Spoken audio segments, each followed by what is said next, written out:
When it comes to Pokemon being given away, I want to know that the Pokemon I'm given or giving away are unique and special in some way, even if they are just a little different from the others being given away. That small difference makes them unique and special to me.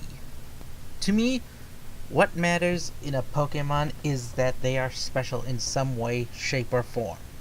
But when I heard about a shiny giveaway from a friend who will remain anonymous, I soon learned what had become of that simple feeling. That feeling that seems to have become lost to people and trainers over the years. It may be selfish of me, sentimental of me, or even, dare I say, stupid of me, but I wish I had never heard of the words shiny giveaway.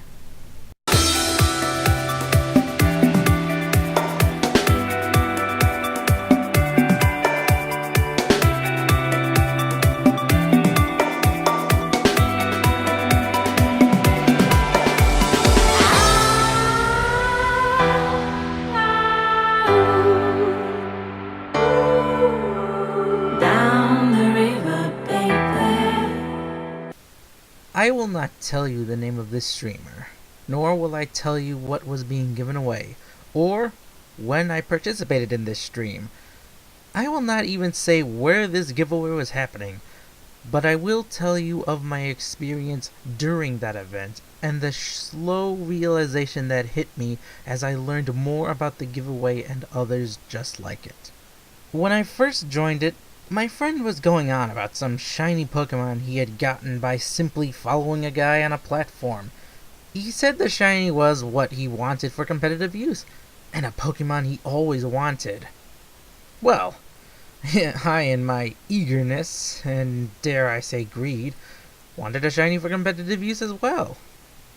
At the time, my competitive Pokemon were simply team members I bred myself, through effort and patience.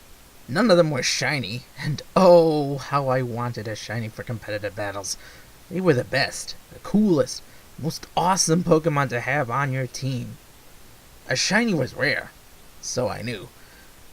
After all, a shiny egg out of like 500, that was rare. If you were lucky, that is. Sometimes you weren't lucky. Sometimes it took 1,000. Or even more than that. But a shiny for competitive battles? With perfect nature and IV spread, as well as their ability best suited for battle?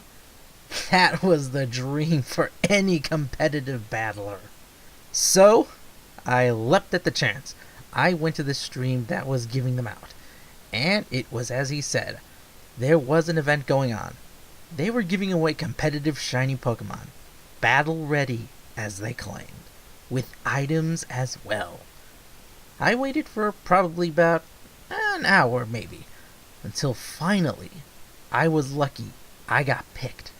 I traded, and in exchange, I got my shiny Pokemon.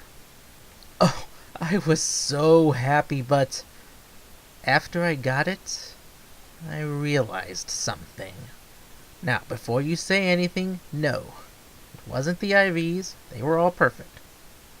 Nor was it the ability. No, that was perfect as well. Just what I wanted. And it wasn't even the level. No, the level was the maximum of 100. It wasn't the nature, or the item, or even the shiny color. No, it was something else. No, it was definitely something else.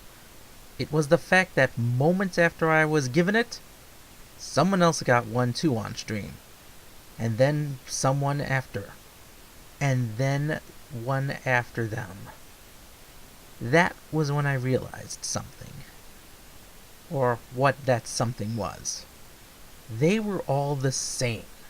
Each and every one of them were the same, exactly the same, down to the smallest detail. Moves, name, ability, even the ribbons were all the same.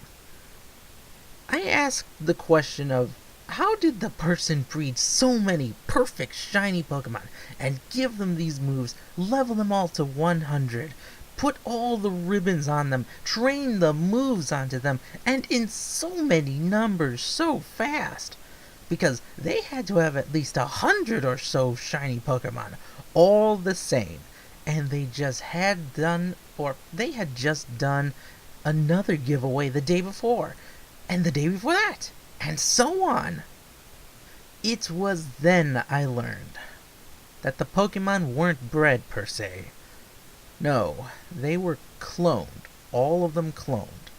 Glitched, as the official term of the method is called, but it is more commonly referred to as cloning. For those who don't know, there exists a way to copy or clone a Pokemon. I will not describe the method or how it's done, but there is a way to clone a Pokemon so that there exists multiple copies of a Pokemon. Now, these Pokemon are exact duplicates of the original, down to the smallest detail. Whatever the first Pokemon was, the clone Pokemon will be the same in everything with not a single detail different. What this means is that a person could theoretically take a perfectly bred shiny Pokemon, train it, level it, equip it, and even name it, and then duplicate it. Again, and again, and again, and again. Create as many copies as they want, for however many people they want, whenever they want. The only limitation being the amount of space they had in their PC box. Now let me just put this into perspective for you. In the time it takes one person to breed 5 breed-check Pokemon while trying to breed a perfect competitive non-shiny one without breeding for any egg moves, mind you, a person can clone a perfect 6 IV hidden ability shiny with perfect nature at level 100, fully EV trained with egg moves and even Pokerests up to 12 times, maybe even more. In the span of one day, one person breeding in egg moves for a correct nature, good IV spread Pokemon without it being shiny. Someone who is cloning the previously mentioned perfect Mon could have cloned maybe hundreds to give away. And then give those copies away to hundreds of people who want them. And repeat the process every day, because the only thing stopping them is the number of people they expect to give away to.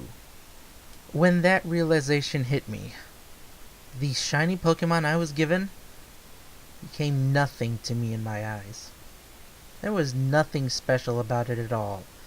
Not the shiny color, the EVs or IVs, the nature, the item, the moves or ability, not even the name was special after learning that truth.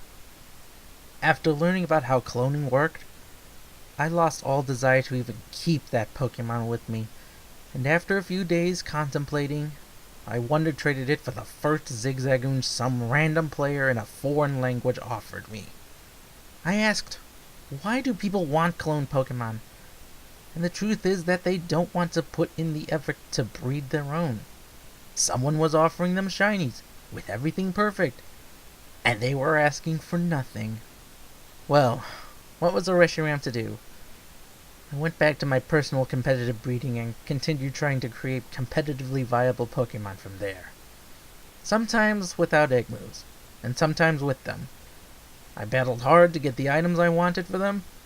Sometimes my Pokemon failed, at other times they succeeded. And it was a struggle the entire time I was doing that. Though every time I glance at those shiny giveaways on various streams, now it makes me really treasure the shiny Pokemon I do have, that I did hatch, that I randomly found. They may not be perfect, they may not be competitively viable, they probably aren't even worth having on my teams because of their species, but they are special to me. They have names, they have personalities, they have traits that make them special to me, if nobody else. Yet, when I see those clone giveaway Pokemon, And believe me, I see them more and more often nowadays. The perfect 6 IV shiny Pokemon with Pokerus, egg moves. It is obviously that there was no care involved in creating them. They were just clones. Clones of an original. If there was even an original. Because I also learned that hacked Pokemon can be cloned as well. And since you can clone, because I also learned that hacked Pokemon can be cloned as well. And since you can use a hack tool to create any Pokemon you want with any item, moves, EV, IVs, ability, with nature, and be shiny or not, and then clone that, then what makes a shiny Pokemon special becomes lost. What used to be carefully taking time and patience to breed a Pokemon in my eyes became nothing more than a chore that someone else can do by taking a fast route that people say offers instant gratification and saves time. For me, seeing those clone Pokemon, learning how the action works and the possibilities of this action in terms of the outcomes because of this action being taken, it all but kills the spirit of Pokemon for me. Now, I've revealed a part of the truth today, and I have learned the truth now to a question I asked myself in recent weeks. Part of the truth is this: cloned Pokemon exist everywhere. You cannot escape this fact nowadays. People have cloned Pokemon, so many shiny, perfect Pokemon, people just exchange a shiny for another shiny Pokemon, and only caring about the species now instead of the value or beauty of the Pokemon, or even the moves. People even wonder trade them because there are so many that they just want to get rid of them because they have too many of the same species. I guess this is the end of the third video. In this part of the series, at least. In my final video, I will tell you the question I asked myself, and finally, the end result of my journey to find the truth. Some of you might guess what this truth is, but for now, this is Imperator Davius, host of Tactical Knowledge. I'll see you tacticians in the next video. Bye bye.